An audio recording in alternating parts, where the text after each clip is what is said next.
New news के साथ मैं हूं मिनाहिल रफीक। हेडलाइंस आप जान चुके हैं, बुलेटिन का बाकायदा आगाज करेंगे अब तक की सबसे बड़ी खबर से।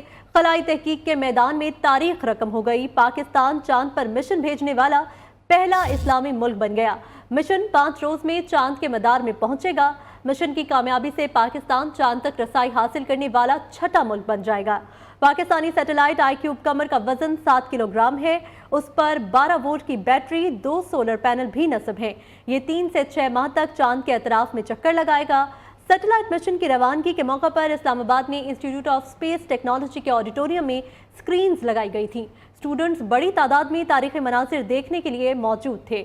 ICube कमर की लॉन्च के साथ ही ऑडिटोरियम नारा तकबीर और पाकिस्तान जिंदाबाद के नारों से गूंज उठा। स्पार्को हेडक्वार्टर कराची में भी तारीखी मनासिर बराह रास्त देखे गए। स्पार्को हेडक्वार्टर भी नारे तकबीर की सदाओं से गूंज उठा।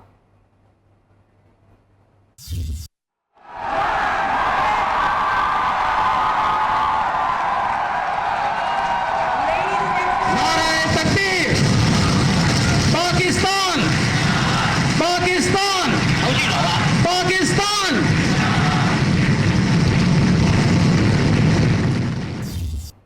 मजीद जानते हैं इंस्टीट्यूट ऑफ स्पेस टेक्नोलॉजी में मौजूद हमारी नुमाइंदा आमना जंजुआ से। आमना, बताएगा क्या सूरत हाल है? बिल्कुल, ICube कमर सेटेलाइट जो है वो लॉन्च कर दिए गए हैं। पूरी दुनिया ने लाइव मनाजिर देखे हैं। इंस्टीट्यूट ऑफ स्पेस टेक्नोलॉजी में स्टूडेंट ने भरपूर जो इसको एंजॉय किया है। यहाँ पर लाइव मनाजिर दिखाए गए हैं, स्क्रीन लगाई गई थी स्टूडेंट्स के लिए। इस वक्त मेरे साथ डॉक्टर खुरम मौजूद है। इनसे बात करते हैं, कैसा लग रहा है? 2 साल से इस मिशन पर काम कर रहे थे और अब फाइनली वो आपने अपनी आंखों से मनाजिर देखे हैं। जी बिल्कुल, एक तो थोड़ा सा रिलीफ मिला है। पहली स्टेज माशाल्लाह क्लियर हो गई। आज सेटेलाइट लॉन्च हो गई सक्सेसफुली। ये चेंगी 6 मिशन हमारी ICube कमर इंशाल्लाह 5 दिन बाद डिप्लॉय होगी चांद के ऑर्बिट में, और वहाँ से फिर हमारे पास जो उसका एक्चुअल पेलोड डाटा है, इमेजेस, मैग्नेटिक फील्ड की इंफॉर्मेशन, वो आना शुरू होगी। सो अब उस चीज़ का इंतज़ार है कि अगले 5 दिन बाद हमारी सेटेलाइट भी डिप्लॉय हो और इमेजेस आना शुरू हों। जी बिल्कुल, हमारे साथ स्टूडेंट भी मौजूद हैं। जब लाइव मनाजिर नज़र आ रहे थे, यहाँ पर दिखाई दे रहे थे, आप लोग काफ़ी उसको सेलिब्रेट कर रहे थे। कैसा महसूस हो रहा है? पाकिस्तान जो है वो डीप स्पेस मिशन का पहला जो स्टेज है उसको अचीव कर लिया है। जी, बहुत फ़ख्रिया लम्हा है हमारे लिए इंस्टीट्यूट ऑफ स्पेस टेक्नोलॉजी की तरफ से, और ये चांद के मदार में दाखिल होने वाली पहली सेटेलाइट है। और हमें बहुत ज़्यादा खुशी है इस चीज़ की कि पाकिस्तान सिग्निफिकेंट कंट्रीज़ में अपना एक नाम बना रहा है। जी बिल्कुल, पाकिस्तान 6 ममालिक में शामिल हो चुका है जिनकी चांद तक रसाई है। अब 5 दिन बाद जो ये सेटेलाइट जो है चांद के मदार में दाखिल होकर तस्वीर शेयर करेगा। जी आमना, बहुत शुक्रिया आपका। बिजली गैस मजीद महंगी करें, पेंशनर्स को भी टैक्स नेट में लाएं। IMF ने नए कर्ज प्रोग्राम के लिए डू मोर का मुतालबा कर दिया। जराए के मुताबिक नए प्रोग्राम से पहले IMF ने मजीद टैक्स लगाने की शर्त रख दी। खसारे का शिकार तमाम सरकारी इदारों की निजकारी का मुतालबा भी किया गया है। जराए के मुताबिक IMF की शर्त पर FBR ने 1 लाख से कम पेंशन वालों पर टैक्स लगाने पर गौर शुरू कर दिया है, जबकि तमाम पेंशनर्स पर 10% टैक्स लगाने की तजवीज़ भी ज़ेर गौर है। IMF मिशन की आमद से पहले बजट अहदाफ तय करने का भी कह दिया गया है। जराए के मुताबिक बजट स्ट्रेटजी पेपर काबीना में मंजूर कराने की तैयारी की जा रही है। वज़ीर आज़म शहबाज शरीफ की ज़ेर सदारत सऊदी सरमायाकारी के हवाले से आला सतह का इजलास हुआ, जिसमें सऊदी अरब की पाकिस्तान में सरमायाकारी और मनसूबों पर पेशरफ्त का जायजा लिया गया। मजीद क्या तफसीलात हैं, तारिक अजीज से जानते हैं। तारिक, बताएगा मजीद कौन सी बातें ज़ेर गौर आई हैं? जी बिल्कुल ऐसे ही है। वज़ीर आज़म शहबाज शरीफ ने जो है आला सतह इजलास की सदारत की है, जिसमें तमाम अहम वफाकी उज़रा शामिल थे, जिसमें फाइनेंस मिनिस्टर थे, फॉरेन मिनिस्टर थे, मुसद्दिक मलिक साहब थे, इसके अलावा हकीमा थे। तो उसमें सऊदी अरब के दौरे के ऊपर जो उन्होंने अपने इजलास को एतमाद में लिया है, और उन्होंने ये बताया है कि बहुत जल्द सऊदी अरब का एक 100 के करीब जो है बड़े बिजनेसमैनों का एक वफद जो है पाकिस्तान विजिट करने लगा है। और उन्होंने ये बताया कि मोहम्मद बिन सलमान और जो मोहम्मद बिन सलमान जो वली अहद हैं और वज़ीर आज़म सऊदी अरब में, वो पाकिस्तान की तरक्की के अदीर खां हैं। और उन्होंने इस बात की यकीन दहानी करी है कि पाकिस्तान के लिए जो है जो कुछ हो सका वो उनकी मदद करेंगे। और जिसके बाद उन्होंने शुक्रिया अदा किया। सऊदी क़यादत ने पाकिस्तान की तरक्की और खुशहाली के लिए हर किस्म की मामलत की पेशकश की है। वज़ीर आज़म ने कहा, ये खुश आइंद बात है और आप सब मुबारकबाद के मुस्तहक़ हैं कि सऊदी अरब पाकिस्तान की तरक्की देखना चाहता है। इजलास को जो है सऊदी अरब की जानिब से कारोबारी शख्सियात का आला सतही वफद की जो है अंदाज़ चंद रोज़ में आमद के मुताबिक भी आगाह किया गया। तो इसके बड़े इजलास की शुरा ने इत्मीनान का इजहार किया कि पाकिस्तान को जो है सऊदी अरब जो है मुश्किल वक्त में भी इमदाद देने के लिए तैयार हैं। जी ठीक है तारिक, बहुत शुक्रिया आपका। मौशी इस्तेहकाम के लिए पाकिस्तान की कोशिशों की हिमायत करते हैं तर्जुमान अमरीकी महकमा खारजा मैथ्यू मिलर की प्रेस ब्रीफिंग। पाकिस्तान के मौशी सूरत हाल से मुतल्लिक पूछे गए सवाल पर कहा, पाकिस्तान की इक्तिसादी कामयाबी के लिए अमरीकी हिमायत गैर मुतज़लज़ल है। पाकिस्तान के साथ तकनीकी मामलात जारी रहेंगे, पाकिस्तान के साथ तिजारती और सरमायाकारी ताल्लुकात भी जारी रखेंगे। उन्होंने कहा कि ये सब पाकिस्तान और अमरीका के दो तरफा ताल्लुकात की तरजीहात हैं। Last month that you referenced. But when it comes to efforts to stabilize its economy, including through reaching an agreement with the IMF, we support those efforts. We support the progress that Pakistan has made to stabilize its economy and manage its daunting debt burden. We encourage the government to prioritize and expand economic reforms to address its economic challenges.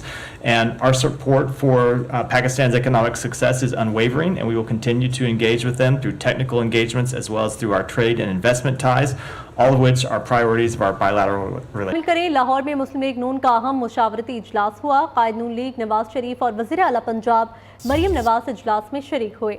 वज़ीर खुराक पंजाब बिलाल यासीन के मुशावरती इजलास में गंदम की खरीदारी के मामले पर तफसीली ब्रीफिंग।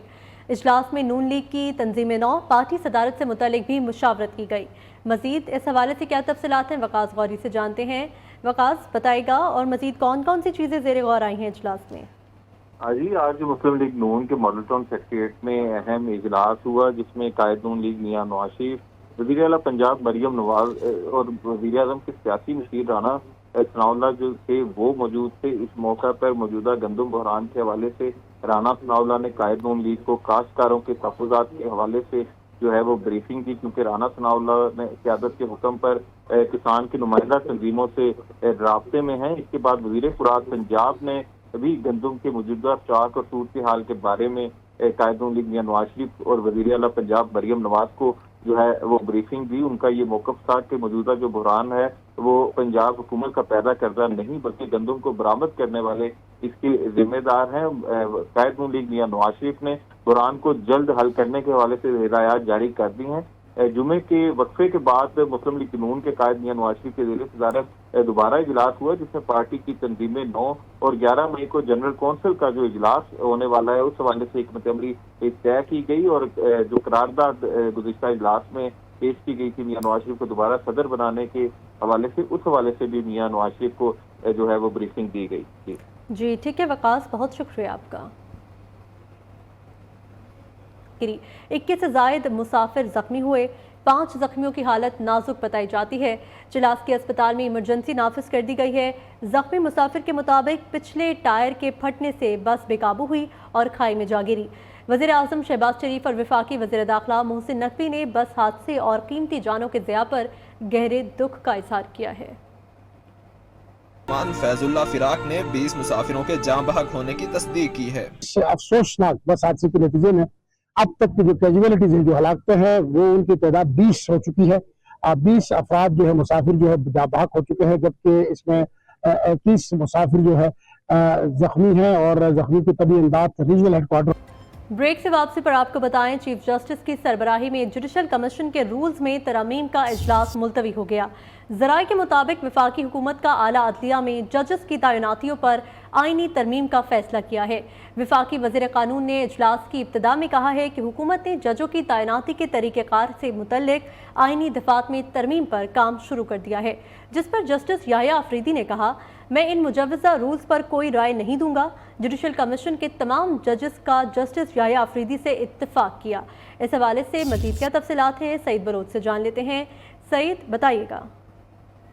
जी बिल्कुल, चीफ जस्टिस काजी फायज ईसा की सरबराही में होने वाले जुडिशल कमीशन इजलास की अंदरूनी कहानी जो है वो अब सामने आई है। और ज़राए के मुताबिक वफाकी वजीर कानून ने जुडिशल कमीशन इजलास के आगाज में ये कहा कि हुकूमत जजों की तैनाती के तरीक़ाकार से मुतल्लिक आइनी तरामीम के हवाले से काम कर रही है, जिस पर जस्टिस मुनीब अख्तर की जानिब से वजीर कानून से ये इस्तफसार किया गया कि क्या इन तरामीम के नतीजे में मुमकिना तौर पर जुडिशल कमीशन की साख्त तब्दील हो सकती है, जिस पर वफाकी वजीर कानून ने यह जवाब दिया कि इस बात का वाज़ेह इम्कान मौजूद है कि आईनी तरमीम के बाद जुडिशल कमीशन की जो साख्त है वो तब्दील हो सकती है। इसके अलावा जस्टिस मुनीब अख्तर की जानिब से ये भी कहा गया कि फिर तो जुडिशल कमीशन के जो रूल्स हैं उनमें मुजवज़ा तब्दीलियों पर बहस की ज़रूरत ही नहीं है, जिस पर जस्टिस जो याहिया अफरीदी हैं जो इस जुडिशल कमीशन के मेंबर है उनकी जानिब से कहा गया कि इन हालात में उन्होंने कहा कि मेरी राय ये है कि इन मुजवज़ा रूल्स पर किसी किस्म की कोई राय ना दी जाए, जिस पर जुडिशल कमीशन के जो दीगर मेंबरान जजेस हैं उन्होंने भी जस्टिस याहिया अफरीदी के इस मौक़िफ़ की से इत्तफाक किया। जी ठीक है, उन्होंने भी इत्तफाक किया। सईद अपडेट कर रहे थे, बहुत शुक्रिया आपका।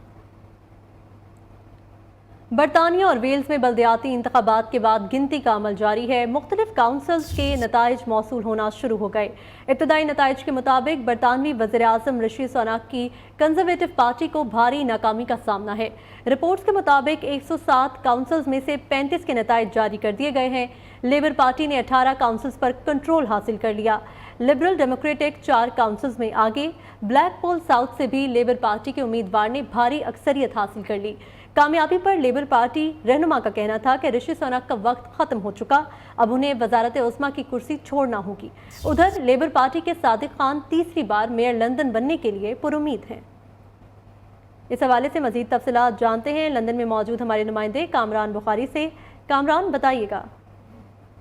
जी बिल्कुल, आपने दुरुस्त कहा कि जो हुकूमती जमात है ये अपनी अक्सरियत खो चुकी है। अगर बल्दियाती इंतखाबात की बात की जाए तो 107 में से 36 कौंसिल ने अपने जो रिजल्ट्स हैं वो डिक्लेयर कर दिए गए हैं। लेबर पार्टी 319 के साथ बरतरी हासिल है। कंजर्वेटिव पार्टी जो कि हुकूमती पार्टी है ये 122 नशिस्तें अपनी खो चुकी है और इसने सिर्फ 117 जो सीटें हैं कौंसिल की वो हासिल की हैं। और तीसरे नंबर पर जो लिबरल पार्टी है वो तीसरे नंबर पर 114 नशिस्तें हासिल करके ये सिर्फ 36 कौंसिल के ऑफिशियली जो रिजल्ट हैं वो डिक्लेयर हुए हैं। 107 में से अभी बाकी के रिजल्ट आना बाकी हैं। और एक जो पार्लियामेंट की एक नशिस्त थी उस पर भी जो ज़िमनी इंतखाबात थे, ब्लैकपोल साउथ की नशिस्त थी जो कि टोरी पार्टी की थी, हुकूमती पार्टी की नशिस्त थी, वो भी लेबर पार्टी के जो क्रिस वेब है उन्होंने 7000 वोटों की लीड से वो नशिस्त जीत ली है। अब इसके बाद शदीद तनकीद की जा रही है जो हुकूमती जमात है और खुसूसी तौर पर जो वज़ीर-ए-आज़म ऋषि सुनक है